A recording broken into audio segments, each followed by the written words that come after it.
Hi there, my name's Alex Braskovich, and I'm a paramedic and also co-founder of Holoft Healthcare and Training Limited, an industry-approved first aid training organisation.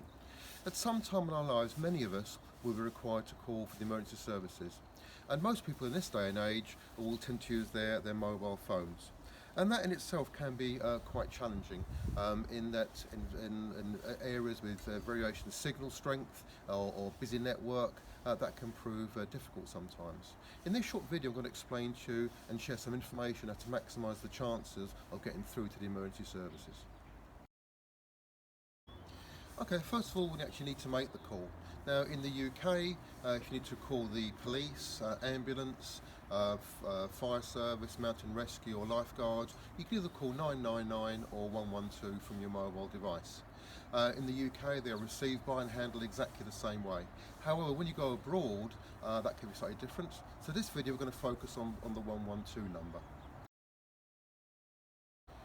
Both 999 and 112 handle calls a bit differently than normal phone calls. Normally if you try to phone through and the network's busy, it'll come through network busy.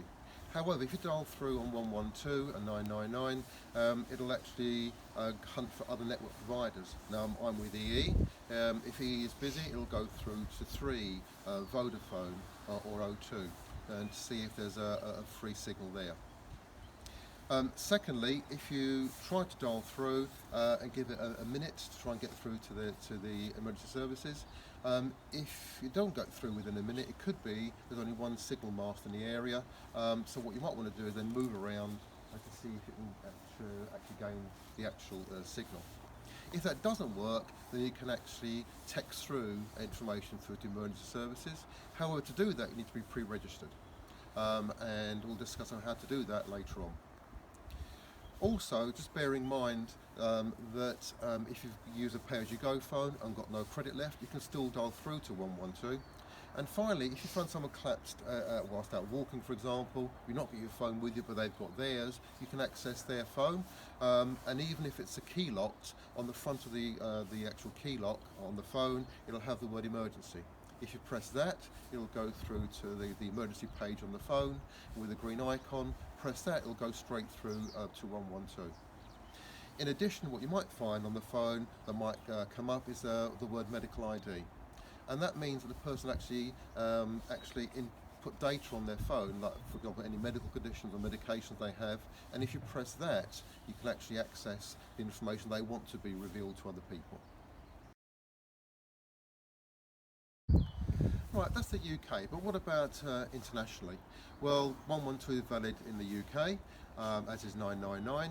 However, abroad, that might not be the case. So, for example, 112 is valid anywhere in the European Union, America, Canada, New Zealand. However, it's also valid in Africa, for example, in Angola, Burundi, Botswana, Cameroon, in the Far East, Afghanistan, Bahrain. In China and Hong Kong, you get bilingual messages in English and Chinese. It's valid in Iran, Iraq, Israel, Argentina, Brazil. So, for example, in Brazil, the numbers there are either 190, 192, 193 or 112. You dial 999 there, you may get nothing at all. So 112 is by far the international number valid worldwide.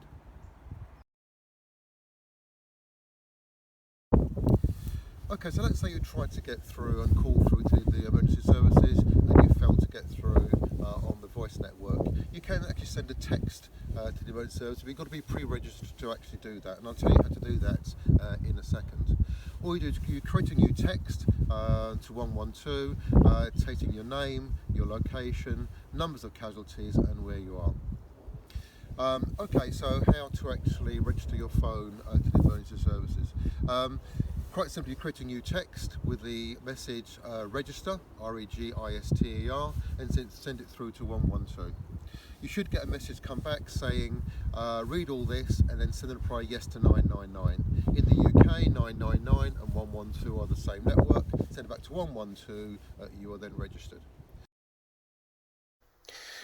Okay, I really would recommend that you register your phone with 112. If you've done it already and you can't remember, then try and do it again. All it'll come back is that they'll come back saying that you're already registered. So it's not a problem to actually register your phones. I do say to people on my courses, do register while it's still fresh in your mind. Now, this has been around for over 20 years and people are still not aware of the ability to actually text. I remember delivering a first aid course a few years back, and one of the ladies on the course went away to France the next day, so probably that was in the front of her mind. Whilst in France, she came across a road accident whilst in the middle of nowhere. She tried to call for the emergency services. There was no signal, nothing at all. So she dealt with it as best as she could. And when she went back to her hotel, she registered her phone in France. She came back to the UK a few weeks later, came for a 3-year refresher, reminded on the course, oh, so I better do it again. And it came back saying it was already registered. So even though she registered in France, their registration was actually valid in the UK. And when she tried to do it again, it was just informed that she was already registered. So I really would recommend that you do it while it's still fresh in your mind and share this technique with other people, because still not many people know about it. Finally, what about location? Location, it's right if you know where you are, but let's say you're in the middle of nowhere, or you're in the middle of a housing estate, and you just don't know where you are. And one final app I'd like to share with you is What 3 Words. And quite simply, every 3 meter square in the entire globe has been allotted a unique 3-word code. So for example, where I'm standing now, the code might be filled, count and soap. And then I moved the next 3 meter square along, and it was changed to state, caravan and trend. Why is that important? Well, I know that Ordnance Survey and other devices have unique codes, but 3 words you're liable to remember. You can then share that location with your friend or relative, for example, or with the emergency services, and they can actually locate you. A case in point, a few years back, my wife was quite seriously ill in hospital, came back to recuperate.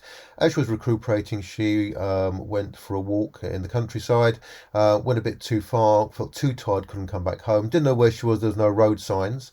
So she sent a location to me. I then pressed navigate. It took me to where she was. I was able to pick her up. I've been told it's very, very useful for when you go to music festivals to try and locate fellow friends and colleagues.